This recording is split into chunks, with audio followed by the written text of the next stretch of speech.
좋아. 날 바라보는 눈빛이 좋아. 맛있는 걸 함께 먹는 게 좋아. 따뜻하게 안아주는 게 좋아.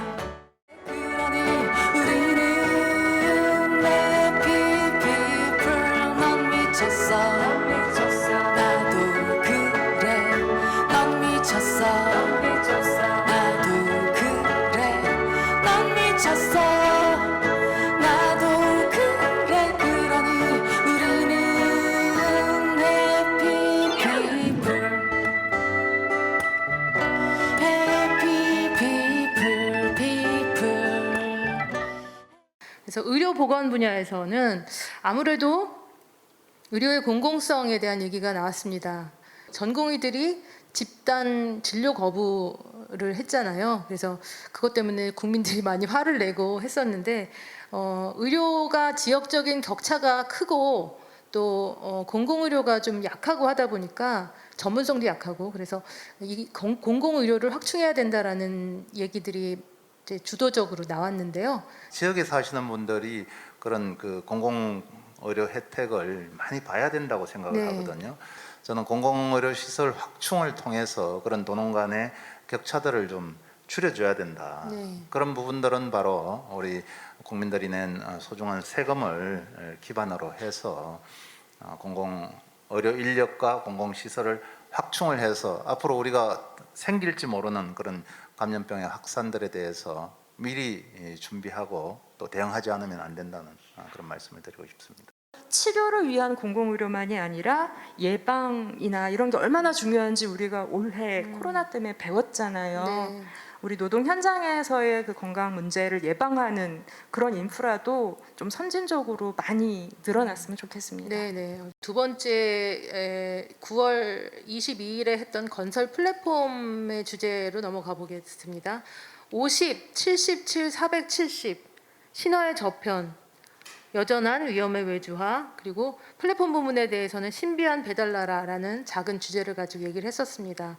50은 경부고속도로 건설한 지 50년이 됐다는 것이고 그 안에서 77명의 노동자분들이 돌아가셨다는 얘기고요. 470은 올해 상반기에만 470명의 재사망자가 있어서 이 내용을 숫자로 한번 표현을 해봤는데요.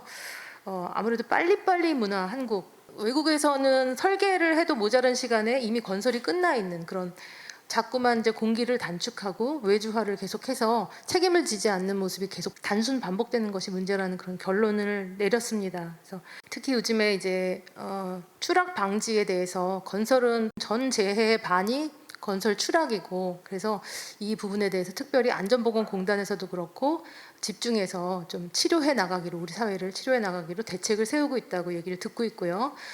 이게 이제 기업 그 중대재해 사람이 죽는 그 덧없이 죽는 일을 막을 수 있는데 막지 못하는 것에 대해서 그 사업주 정말로 책임이 있는 사업주를 엄중히 처벌하자라는 법이거든요. 또 하나는 노동자들이 이건 좀 아닌 것 같은데? 라고 할 때 저 이거 못하겠는데요? 라는 말, 위험한 작업을 거부하고 회피할 수 있는 권리가 법에도 있는데 그게 실행이 되기 위한 어떤 우리 사회 문화가 되게 중요하고 이제 의원님도 노동조합 활동하셨으니까 너무 잘 아시겠지만 그 노동조합 혹은 그런 개인 노동자들이 어떻게 그걸 다 자기 힘을 발휘합니까? 그래서 기업이나 지역이나 이런 단위의 노동자들의 조합 혹은 단체 그들의 이익을 지켜줄 수 있는 그런 흐름이 한국은 되게 취약하잖아요. 근데 추락사 예방하려면 이게 너무 필요한 거예요. 안 그러면 대기업 건설 현장 말고는 추락사를 예방하기가 너무 어려운 거죠. 네.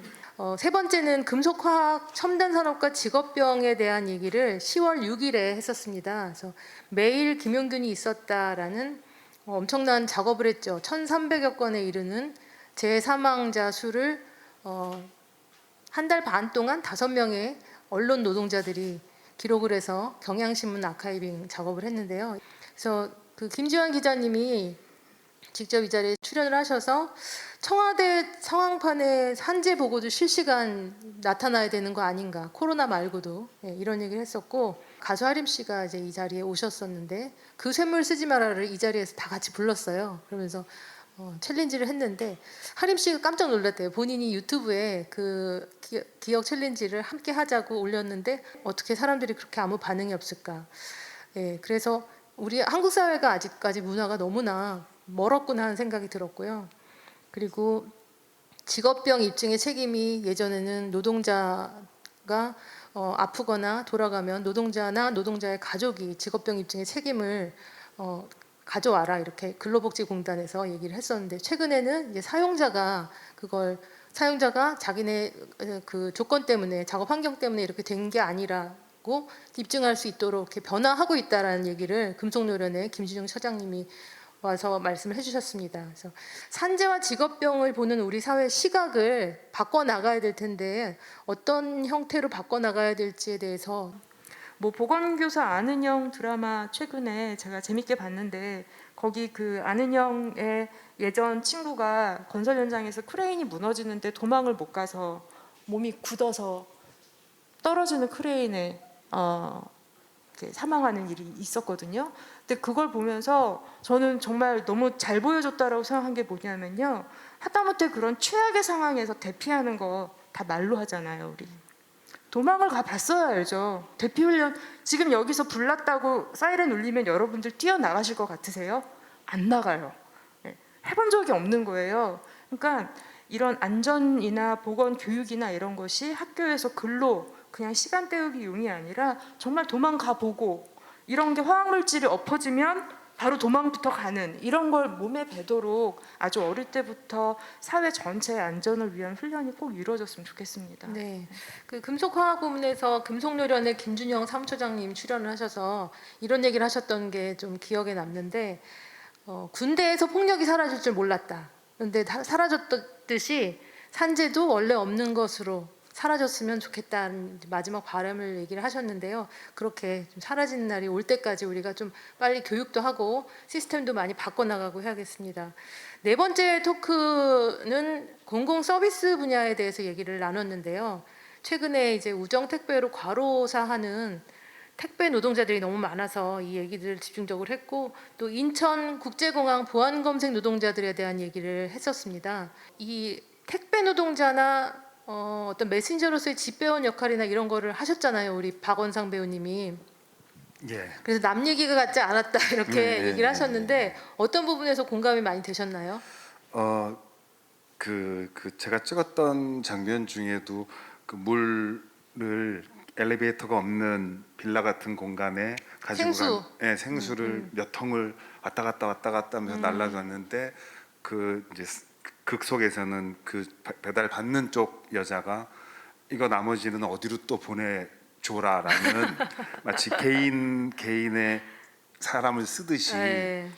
그 많이 뭐 바뀌어지고 있다고 생각해요. 근데 그게 너무 속상한 게 많은 분들의 그 희생 때문에 바뀌어가고 있는 것 같아서, 인식이 막 그런 교육이든 뭐든 할 수 있는 것들에 대해서, 그리고 알려야 하는 것, 알려야 우리가 같이 생각하고 같이 고민할 수 있는 기회들이 더 많아졌으면 좋겠다. 저는 직업 배우이자 이야기꾼이니까 이거 그냥 또 흐릿하게 또 사라지지 말고 이 중에 이야기로 할 수 있는 것들을 좀 총명하게 좀 들여다봐야 되겠다 하는 생각도 가지고 있습니다. 말만이 아니라 행동으로 이어지도록 노력해야죠. 네, 이 택배 물류 시장에 정부가 개입을 해야지, 이거 시장 경쟁에만 놔두면 안 된다는 그런 얘기들이 있었는데 어떻게 해야 될까요? 황호총 위원장 때 우리 우정의 택배 네, 부분을 네. 하는데 1년에 한 15명에서 17명 정도 돌아가셨습니다. 근데 이제 그게 사실은 돌연사로 나타나고, 물론 집에서 돌아가셨으니까 사측은 책임이 없다, 그럴 수도 있었었죠. 그러니까 택배 노동자들이 우리가 모르는 그런 골병들이 사실은 계속 들고 네, 있거든요. 어떤 건골격계 질환들처럼. 네. 그래서 저는 우리 소비자들도 적정 부분의 비용을 부담할 수 있는 그런 부분들이 돼야 된다. 택배업을 하시는 사용자들도 어떤 본인들의 그 투자 비용들은 있겠지만은 그래도 적정 임금들을 줘야 된다.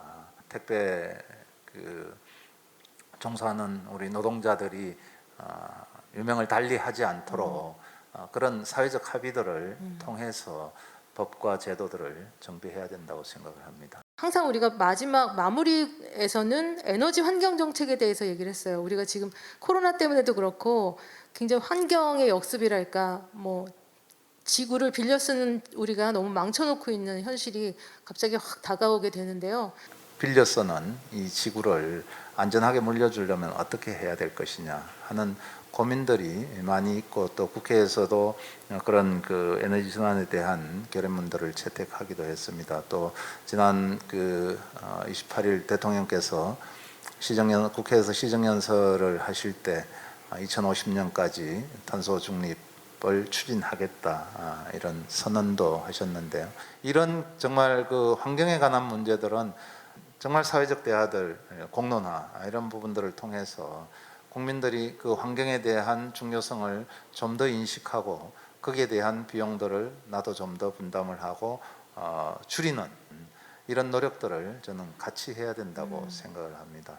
네, 그래서 시민들이 결단할 내용이 있고 또 기업과 정치적인 부분에서 결단을 할 내용이 있어서 우리가 다 같이 이런 2050년 탄소 중립 선언을 했으니 2030년, 40년에도 목표를 정해서 구체적으로 이런 에너지 환경 정책을 비전을 세워야 된다는 생각이고요.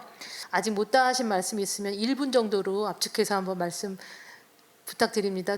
안전을 감독하거나 혹은 단지 감독만이 아니라 지도하고 그거 그렇게 하시면 안 돼요 라고 얘기해주고 수시로 그냥 사업장들도 방문하고 요새 하는 일에 위험한 건 없는지 걱정되고 궁금한 건 없는지를 사회적으로 챙기는 그런 시스템이 정말 필요하지 않을까라고 생각을 하고요. 한국 사회가 건강보험이 되게 잘 돼 있어서 병원에 쉽게 갈 수 있고 이런 거 되게 자랑스러워 하잖아요. 그거와 똑같이 산업안전보건도 여러분들 일터에서 안전과 건강에 대해서 궁금할 때 어디다 전화해야 될지 모르시죠. 네, 그리고 프리랜서나 우리 문화예술 노동자들 이런 거 걱정될 때 어디다 전화할지 모르잖아요. 문화예술인들은 아프지 않고 있습니다. 그래서 그런 불나면 119 뭐가 궁금하면 어디 그런 인프라가 없어요. 그거를 이제 꼭 만들었으면 좋겠고 뭐 이런 콘서트나 다양한 계기를 통해서 그런 이제 사회 구성원들의 이 필요가 좀 모아졌으면 좋겠고요. 이 중대재해 처벌하자라는 입법 운동이 있었던 것처럼 안전보건의 일상적인 인프라를 강화하자라는 그런 시민운동, 노동운동도 같이 쭉 좀 만들어졌으면 좋겠다는 바람입니다. 제가 제 큰아이한테 자주 하는 말이 조금만 속도를 좀 늦춰봐, 조금만 속도 좀 늦춰봐. 그게 큰애한테 하는 얘기지만 저한테 하는 얘기이기도 하거든요. 그러니까 어느 정도의 속도가 좋을지에 대해서 지금도 많이 느려 보이긴 많이 하시는데 느리는데요. 아무튼 고민하고 제 주변 조금씩 좋은 영향이 갈 수 있고 좋은 영향 받을 수 있도록 노력해야지요. 사실 안전 문제는 아무리 강조해도 지나치지 않죠. 저는 그 중대재해 처벌법에 대해서도 그 법이 정해진다고 하면은 사고가 나지 않을까, 그렇지는 않을 거라고 생각을 합니다. 네. 그래서 우리 사회가 모두가 좀 함께 살아가야 된다고 생각을 합니다. 그래서 함께 사는 마음들을 어떻게 모아갈까, 이런 거는 스스로 마음속에 기준이 있을 거라고 생각을 합니다. 그런 거를 잘 모아서 정말 우리 안전한 일터에서 죽지 않고 오랫동안 일할 수 있는 그런 터전이 만들어졌으면 좋겠습니다. 감사합니다. 네, 감사합니다. 안전은 권리다. 안전을 잡아라.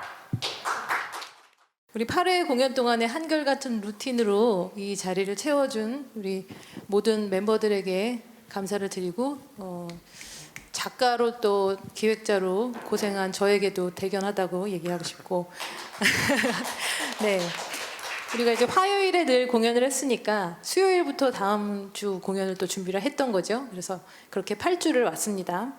이렇게 함께 해준 사람들 모두 한결같은 모습을 보여줬죠. 그래서 제가 김목희님에게 한결같은 사람 부탁을 드리려고. 몇 해가 지나가고 많은 일이 있었고 여기 그 자리를 지킨 가게가 있다. 도심 한 구석에 자리를 잡고 많은 시간들을 지켜온 곳, 그 안에 가게만큼 오래된 주인이 있다.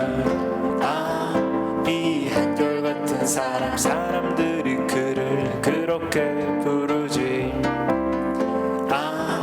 이 한결같은 사람, 그러나 왜 그러고 한결같았겠는가. 이 한결같은 사람, 그러나 왜 그러고 한결같았겠는가. 이 한결같은 사람.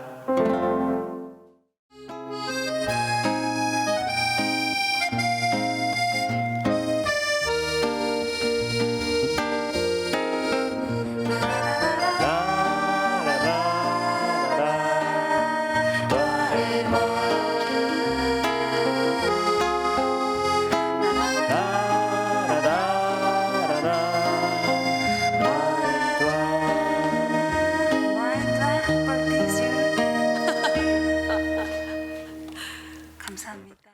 마지막으로 한 번만 나의 손을 잡아주렴. 영원히 깨지 않는 꿈을 꾸고 싶어.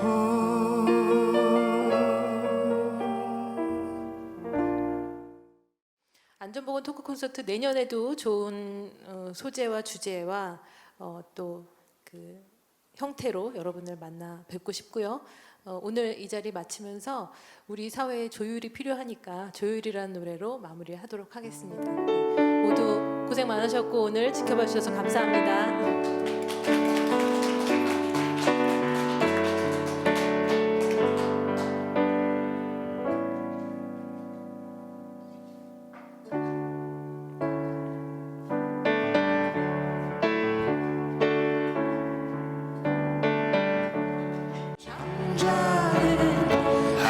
하늘님이여 이제 그만 일어나요.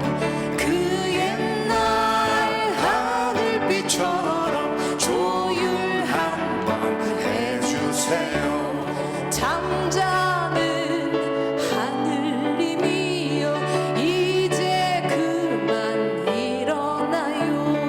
그 옛날 하늘빛처럼 조율 한번 해주세요.